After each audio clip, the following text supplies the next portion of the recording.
اگلا سوال دیکھتے ہیں۔ السلام علیکم شیخ، میرا نام صادق ہے اور میں کرناٹک سے بات کر رہا ہوں۔ شیخ، اس آیت کا تفصیل سے ترجمہ چاہیے تھا۔ اس آیت میں فلاح پانے والی وہی جماعت ہے جو لوگوں کو ہدایت کی طرف بلائے۔ آج کل تو یہ تبلیغ جماعت والے یہ کام کرتے ہیں، مطلب گاؤں گاؤں جا کے تبلیغ کا کام کرتے ہیں۔ تو اس آیت کا مطلب اس جماعت کی طرف اشارہ ہو رہا ہے یا کیا؟ مجھے تھوڑا تفصیل سے اس کے بارے میں جانکاری دیجیے۔ یہ صادق بھائی ہیں اور انہوں نے ایک آیت بھیجی ہے اور اس کے بارے میں سوال کیا ہے۔ یہ سورہ آل عمران کی آیت ہے، آیت نمبر 104۔ اس میں اللہ فرماتا ہے وَلْتَكُن مِّنكُمْ أُمَّةٌ يَدْعُونَ إِلَى الْخَيْرِ وَيَأْمُرُونَ بِالْمَعْرُوفِ وَيَنْهَوْنَ عَنِ الْمُنكَرِ وَأُولَٰئِكَ هُمُ الْمُفْلِحُونَ۔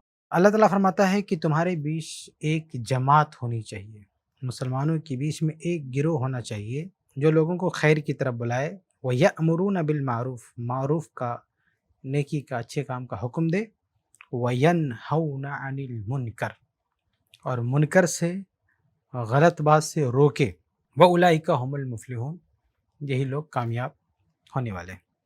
تو یہ تو اس کا ترجمہ ہو گیا۔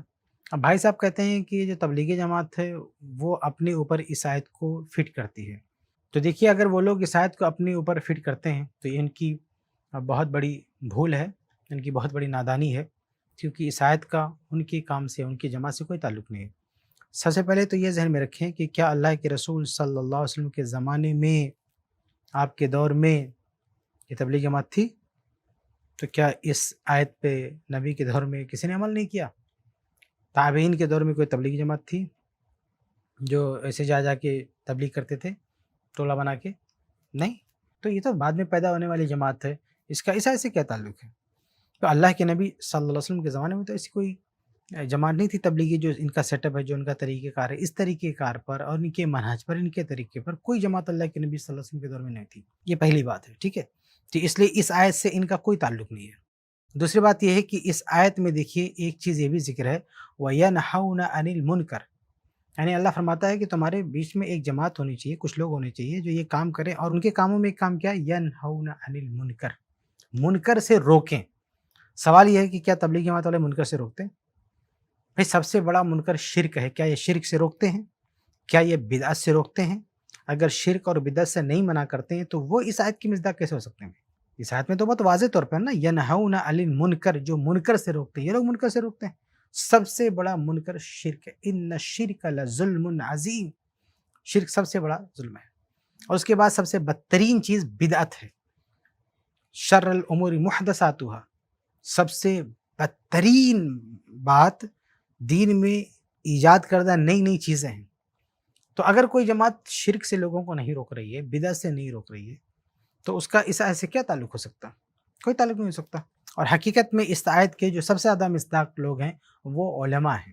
اور آپ یہ بھی تو دیکھیے، اللہ تعالیٰ فرماتا ہے وَلْتَكُم مِّنكُمْ أُمَّةٌ، کہ تمہارے بیچ ایک جماعت ہونی چاہیے۔ مطلب کیا ہے کہ یہ سارے مسلمانوں کی ذمہ داری نہیں بتائی جا رہی ہے، اور دعوت کا کام اصل میں یہ ہر مسلمان کی ذمہ داری ہے۔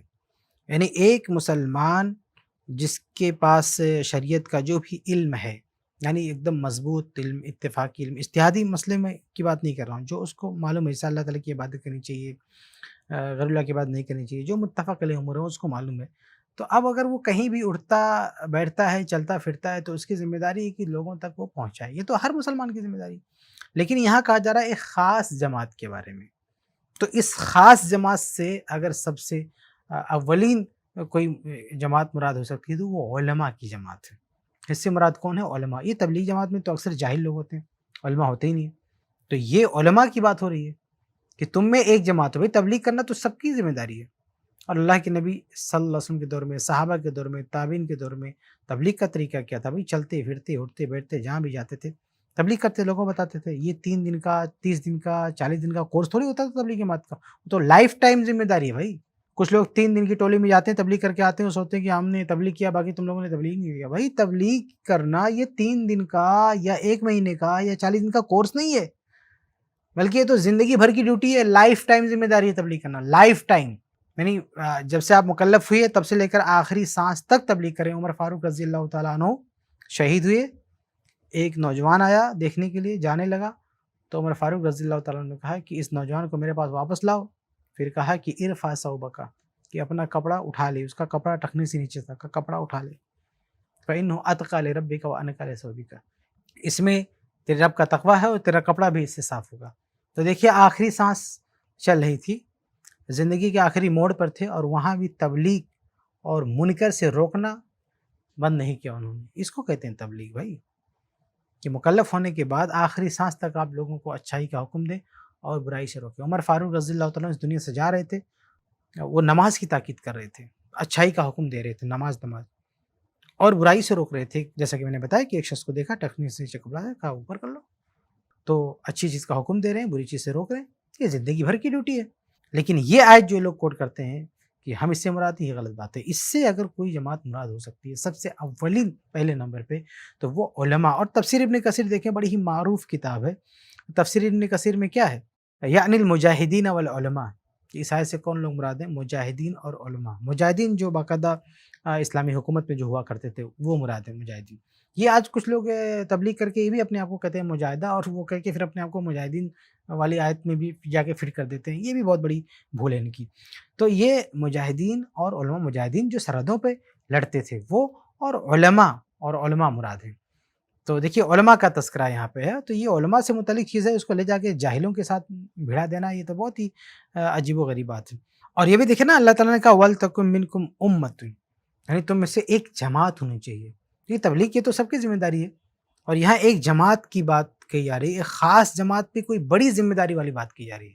تو ظاہر ہے کہ اس سے مراد علماء ہی ہیں. اور دوسری آیت میں دیکھیں، قرآن کی تفسیر خود قرآن سے ہوتی ہے. اور سورہ توبہ سورہ 9 آیت 122 میں دیکھیں، اللہ فرماتا ہے کہ فلولا نفر من كل فرقة منهم طائفة ليتفقهوا في الدين، کہ ہر طرح کے لوگوں میں ایک جماعت ہونی چاہیے جو دین میں تفقہ حاصل کریں. تو ایک جماعت کی بات ہو رہی ہے جو دین میں تفقہ حاصل کریں. وَلْيُنذِرُوا قَوْمَهُمْ إِذَا رَجَعُوا إِلَيْهِمْ لَعَلَّهُمْ يَحْذَرُونَ، اور اپنی قوم کے پاس آئیں تو ان کو ڈرائیں، ان کو سکھائیں، ان کو بتائیں. تو ایک گروہ کی بات ہو رہی ہے، تو ایک گروہ سے مراد یہ علماء کا گروہ ہو سکتا ہے. تو اس سے علماء مراد ہیں. خواہ مخواہ ان لوگوں کو اپنے اوپر یہ آیت فٹ نہیں کرنی چاہیے.